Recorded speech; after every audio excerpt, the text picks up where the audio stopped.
তো এতে আমাদের অনেক দুর্ভোগে পড়া লাগতেছে। আমরা এই সমাধানটা চাই, ইমিডিয়েটলি এই সমাধানটা আমরা চাই। জামাল ফকির ঠিকাদার, তারও আমি এইটার বিষয়ে জানানো হয়েছে। সামনে ধরেন যাই একটা রমজান মাস আসতে আসতে বালুর কারণে ময়লার কারণে থাকতে পারতেছি না। বরিশালের গৌরনদীর নলছিরাতে সরকারি বরাদ্দে নির্মাণাধীন এক বীর মুক্তিযোদ্ধার ঘরের কাজ 3 মাস ধরে বন্ধ রয়েছে।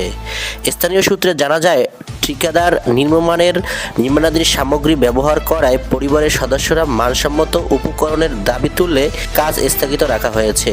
এতে পরিবারটি দীর্ঘদিন ধরে সমস্যার মধ্যে রয়েছে এবং নির্মাণের অগ্রগতি বাধাগ্রস্ত হয়েছে।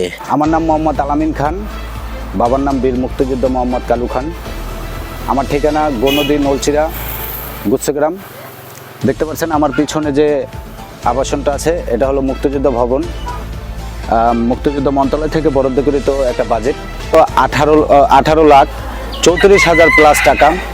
তো এর মধ্যে যখন ঠিকাদার এই কাজটা শুরু করে নভেম্বরের দিকে, 25 সালের নভেম্বরের দিকে এই কাজটা শুরু করে, এই কাজ শুরু করার মধ্যে আপনার বিভিন্ন ধরনের কোয়ালিটির মাল আনা হয়, যেটা পুরনো বিল্ডিংয়েরও খোয়া এরকম ধরনের মাল আনা হয় এই জায়গাটা।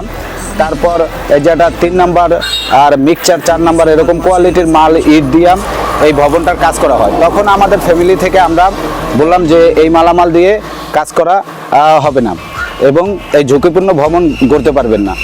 তখন সে বলল যে যদি 1 নাম্বার মাল দিতে হয় আপনাদের 2 থেকে 3 হাজার টাকা এই জায়গাটা অতিরিক্ত দেওয়া লাগবে। এরপর আর এটা হলো যে ঠিকাদার বলছে, ঠিকাদার জামাল ফকির সে বলছে।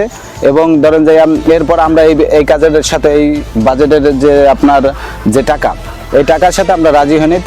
তারপর থেকে এই কাজটা পড়ে আছে এইভাবে। উপজেলা প্রশাসনের কাছে আমরা এই বিষয়টা উপজেলা নির্বাহী ইব্রাহিম স্যারের সাথে এই বিষয়টা আমরা লিখিত আকারে ধরেন যে এটা অভিযোগ করছি। অভিযোগ করার মধ্যে আপনার স্যার এই যে একটা পিআইও স্যারকে পাঠানো হয়েছিল, পিআইও স্যারকে আমি বারবার তারপর হোয়াটসঅ্যাপে নক দিছি এবং ফোনও করা হয়েছে। পিআইও স্যার পরবর্তীতে এটার কোনো সমাধান করেনি। এরপর আমি জামাল ফকির ঠিকাদার, তারও আমি এইটার বিষয়ে জানানো হয়েছে, কিন্তু তারা আমি ফোন দিয়েছি কাজ করার জন্য। সে বারবার একা উছিলা দিয়া কাইটে পড়ে, কিন্তু কাজ করতেছে না। তো আমাদের যে ফ্যামিলি, আমরা যৌথ ফ্যামিলি, আমাদের ওয়াইফ আছে, ফ্যামিলি আছে, বাচ্চা আছে, আমরা প্রায় 25 জন সদস্য বিশিষ্ট। এর মধ্যে এই জায়গাটা যে আমাদের কাঠের ঘর আছে, কাঠামো, এগুলো ভাঙার পরে আমাদের থাকতে খুবই কষ্ট হইতেছে। আমাদের ফ্যামিলিতে সামনে ধরেন যাই একটা রমজান মাস আসতে আসতে বালুর কারণে ময়লার কারণে থাকতে পারতেছি না এবং ভিতরে ধরেন যাই আমরা পার্শ্ববর্তী যে বাড়ি আছে এতেও থাকার ট্রাই করতেছি, এতেও 2-1 জন আমরা থাকি। তো এতে আমাদের অনেক দুর্ভোগে পড়া লাগতেছে। আমরা এই সমাধানটা চাই, ইমিডিয়েটলি এই সমাধানটা আমরা চাই।